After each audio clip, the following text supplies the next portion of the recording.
Hey, and welcome to Equine Photo School. What you are about to see or listen to, whether you're on YouTube or the podcast, the following presentation, if you will, is a snippet. It's a little portion, a section of this course that we have at equinephotoschool.com. So you can go there, check out the course that we have. It's free. It's for, getting started in photography. And I think you guys are going to enjoy it. There's a lot of content in there. We're going to add more content as we go. So whether you're watching this on YouTube or you're listening to this on your favorite podcast player, there are more things to see. There's written words. There's some stuff you might be able to download depending on, exactly which section that you're about to see now. But the following is just, I want you to know it's part of a bigger project, a bigger course that's free. All you have to do is, go on there and sign up for it, and you can start watching it right away. Especially if you're new to photography, it's going to be a great resource for you to learn all the things there is to know to get started and really build a great foundation for the rest of your career. All right, without further ado, let's get into today's episode. All right, guys, welcome to another Equine Photo School little lesson here. This is a big one, guys. Let's talk about JPEG versus RAW files. I know a lot of you guys have some confusion here. It's easy to get confused. I get it. I was there one time too, just getting started. You think like, hey, a lot of photographers tell you always shoot in RAW every time, no matter what. And I'm here to tell you there's some reasons why JPEG is sometimes the answer. Now, I will switch between these according to what I'm shooting, when I'm shooting, what the uses of those photos are eventually going to be, and other circumstances that might, change my mind on which one I'm going to shoot and why. But first thing let's define what the two different things are and just generally compare and contrast, right? So let's start with a JPEG. Now, most cameras are going to shoot JPEG from your phone in your pocket all the way to those compact cameras, mirrorless cameras, DSLRs, everything in between. They all shoot JPEG. Now, only some of them, mirrorless cameras, DSLRs, some of the bridge cameras, a very select few of the other cameras. Even there's a couple of cell phones out there now that shoot RAW files, but generally speaking, you're going to find a RAW file in a more professional camera, a mirrorless camera, or DSLR. So both of these DSLRs, they shoot RAW files, and they're awesome. Now, the nice thing about a JPEG is that they're compact. Like you've heard me talk about this before, a RAW file can be like 3 times the size of a JPEG for the same exact image. A JPEG is compressed, so the camera actually gets rid of a bunch of data, compresses that file into a much smaller file size, and then it burns in some settings like white balance, for example. There's a lot of different settings in there that you program in your camera and you set it and they're burned in. You cannot change them, or you can't change them very easily or very well. You have a lot of negatives when you go to change them extreme amounts with a JPEG. Now, a RAW file, on the other hand, is the uncompressed just data. You have lots and lots of data to use. If you accidentally set the wrong white balance, no problem. You just change it in post, and you have full flexibility to change those RAW files to a different white balance, and a lot of other settings are not burned in. You're able to change them later, which is super cool. If you're editing your pictures, you're heavily editing pictures, and you want to do a lot of tweaking to them later in post-production, a RAW file is the way to go. If you just want to snap some pictures and then share them instantly, JPEG is the way to go. It's nice to just, boom, pop them over to your phone. You can share them on social media right away, and there's really nothing that you have to do to them. But a RAW file, you need to open them up in some kind of program that processes RAW files, like Adobe Lightroom, Adobe Photoshop, and others like that. There are some free versions out there, but you have to kind of edit them in some way. You have to process them in some way to change them into a JPEG so you can share them. So RAW files are nice if you want to edit. If you don't need to edit, then a JPEG is nice. If you are short on space and you only have, for some reason you left all your memory cards at home, you only have the one that's in your camera and you got a photo shoot and you don't want to run out of storage space, switch it to JPEG. Just make sure that you're really doing a good job of capturing everything, and then you can save some file space by switching to JPEG. Now let's get into a few of these different reasons. I've got special events up here, travel, landscape, portraits, and sports. I know a lot of you guys are sports photographers, and a lot of us do horse portraits, but let's get into this. We've got special events here. Let's take this big red marker. Special events are going to be like family gatherings, or you're downtown at the, I don't know, maybe something's going on. I don't. There's a lot of things that kind of fall into this special events category. I don't really shoot very many of them, but say you're like, stumbled on, you want to be a news person or something, and you're shooting, for that kind of thing. This might be like your kid's soccer game, or something like that. Just something that's like really quick. It's not. It's special, but you want to be able to share them quickly. You want to be able to print really fast.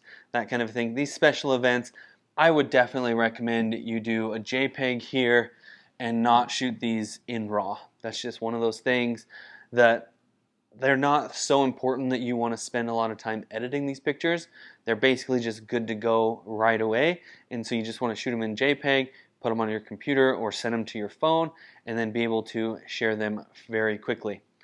If you are traveling and you don't have a lot of storage on your device, or you didn't bring a lot of memory cards with you and you're going to be gone for an extended period of time, shoot them in JPEG, and then you can have a lot more images. If you're really trigger happy, like I tend to be, then sometimes it's nice to just do your travel pictures in JPEG and be able to share them as you go. You can pop them over to your phone or your computer and just share them on social media right away. If, however, you do want to spend a little bit of time, say you brought your laptop that has Lightroom and Photoshop on it, and you want to edit them, then go ahead. Shoot them in RAW, give them a quick edit, or a long, lengthy edit if you want to spend some time in your hotel room traveling. Go ahead. Either one of these is fine for travel photos. It just kind of depends on your situation and how much, how involved you want to be after you click the button. Landscape pictures, though, you're almost always going to want to shoot these in RAW, because you are going to want to, unless it's just like a really quick, like, hey, whatever, and you shoot them in JPEG and you just share them and they're not that important to you.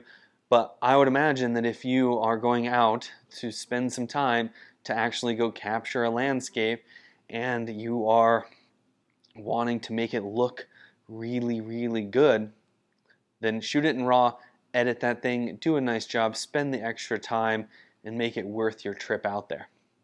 Now, portraits, I would definitely still say the same thing. You want to shoot them in RAW, because you're going to get way more out of it. You're going to be able to edit them better. You're going to make your customers look better, the clients, everything. These personal private sessions, I call these private sessions. You might have seen in my other video here, private sessions. These private sessions are nice. You're not doing a ton of pictures. You might do a few hundred to a couple thousand pictures. It's just not a huge deal to store them, and then you're going to have the freedom and capability to edit them. So shoot them in RAW. Now in sports, a lot of you guys are shooting sports in RAW, but I would suggest not doing that and shoot these in JPEG. Those get a big old checkbox for me. I'm talking about like your rodeos, your team roping, your barrel racing, breakaway, your reining, any of that stuff where you're doing high volume photography. Shoot those in JPEG, nail your shots, get everything right, dial in your white balance. If you're a sports shooter, you're a professional, you know how to deal with white balance and get your shots looking good and all that. If you are shooting with natural light and you're shooting in JPEG and you have to nail that white balance, I'd get you one of these or a pop-up little gray card or all kinds of stuff. But you can take these little color checker passports and you can grab your camera and you can take a picture of it, just shoot it out of focus. It doesn't have to be, just fill the frame with this. Shoot it like this, fill your frame, take a snapshot. Just make sure that you're in the area where you want to shoot. You're having the light that is, the natural ambient light is hitting this color checker, and you're taking a picture of that light that's hitting it, and that's going to be your light where your subject is. And then you just have to go in your camera and tell your camera, use this photo as a reference to get white, and it will set a custom white balance. Super easy that way. And they have some that have different colors on here too, but I just use the gray sides, and I'm just shooting that gray. It's simple, it's easy as can be, and your camera does that automatically. It's really simple to do. If you're just out in broad daylight or it's cloudy or whatever, you can set it to those modes, and that's okay to do, but I prefer this method to dial it in precisely and let the camera figure it out. You do that once at the beginning of your shoot, and then from the rest of the time, your JPEG shots are perfectly white balanced, so you don't have to adjust that later because you really can't do a whole lot with it anyway. The other thing, you've seen this sitting here, and this thing's super dusty. I just pulled it out of the bag. Can't believe this thing is still dusty, but anyway, whatever. This is a strobe. This is a flash, right? This is really nice. This is a Profoto D2, fairly expensive, but the color rating, the CRI, the color rating index on this thing is very, very high. So I'm getting the same color every time this pops is the same color of light, which is super nice. I can dial that into my camera and then shoot that whole event for weeks on end if it needs to be, as long as I'm using the same strobes and the light is otherwise the same. The light, we're not outside and the light's changing or whatever. If we're inside, we're controlling all of the light, and all the light is coming from your strobes, then you can white balance your strobes, have perfect white balance forever. That's why I shoot all of mine. I shoot all of my sports with a strobe. I shoot a lot of my portraits with a strobe too, but sometimes we're mixing different light, and there's a lot of different things going on there. We're shooting them outdoors, plus I want to edit them heavily anyways. So sports, these are kind of souvenir pictures. So a lot of people are getting too precious with them. They're spending countless hours editing all of their pictures before they even show the customer one picture. And I'm telling you, if you nail this in camera, you get your white balance right, you get your settings right, it's going to look very close. You're like 90% there. You might do a little tweaking after the fact in post-process, but you can show somebody a picture that's 90% there. They buy it, then you bring it the rest of the 10% there, instead of editing all of your pictures to 100% before you can even upload them to your website or show a customer or any of that. Just shoot everything sports in JPEG, shoot your private sessions in RAW, shoot your landscapes in RAW.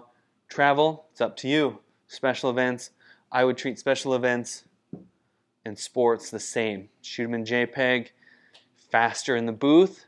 If you have a photography booth set up at these events, if you're shooting a horse show or whatever, and you've got your booth set up there, your booth crew can operate faster. One nice thing about JPEG, because it is a compressed file, when your computer is trying to show an image on a screen, it can load that image faster. It can move through everything faster. You can edit these faster.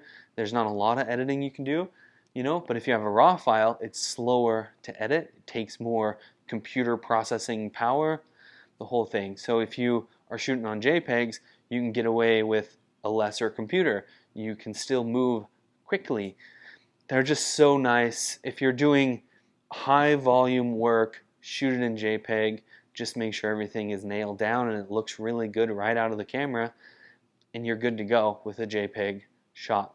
Hopefully that clears things up for you guys on the difference between JPEG and RAW, when you're going to use them, give you some ideas, some context that you can take and implement into your next photo shoot. So if you're going out there shooting some sports, I highly suggest you switch over to JPEG.